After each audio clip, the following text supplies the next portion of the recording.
Light ఎక్కడ మరి ఒక 20,000 10,000 కూడా కొట్టనంత పరిస్థితి శివాని. బ్రో పైసలు తీసుకున్నాము, నీ అమ్మాయి ఏం ఫీల్ అవుతుండో, ఏం ఆలోచిస్తుండో. 10,000 తీసుకుంటే భయం అవుతుంది శివ. బ్రో అలాంటిది 5.5 లక్షలు తీసుకున్నావు, భయం కాదా? అరే ఇచ్చేయాలి, బాధ్యత ఉండాలి. బ్రో ఎందుకు లేదు బ్రో, నైట్ నిద్రే పట్టదు. నేను దగ్గర 2 నెలలు ఆపిన బ్రో. అమౌంట్ అరేంజ్ అయిన తర్వాత ఇప్పుడు అంతకంటే పేరు కంటే దానికంటే పెద్ద అది కాదు కదా బ్రో.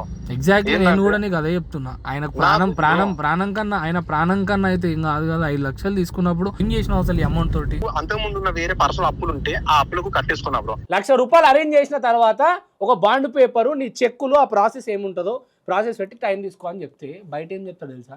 వేదాంతో 80,000 ₹1,00,000 ఇస్తే వీడియో డిలీట్ చేస్తా అని చెప్పిండు. అందరూ నువ్వు దొంగ అని చెప్పేసి అందరిని దొంగలాగా చూసి ఎట్లా? అది అయిపోయిన తర్వాత E96 సంతోష్ అన్న దగ్గరికి వెళ్తే అన్న ఫోన్ చేసిండు, ఏది ఇట్లా ఇంత గబ్బు ఎందుకు చేసుకుంటున్నావో, రైతు పైసలు రైతుకి అది అని మాట్లాడితే, అన్నా నేను వస్తానా, ఆదివారం రోజు వస్తా, బాండ్ పేపర్లు చెక్కులు అవన్నీ తీసుకొని ₹1,00,000 తీసుకొని వస్తా.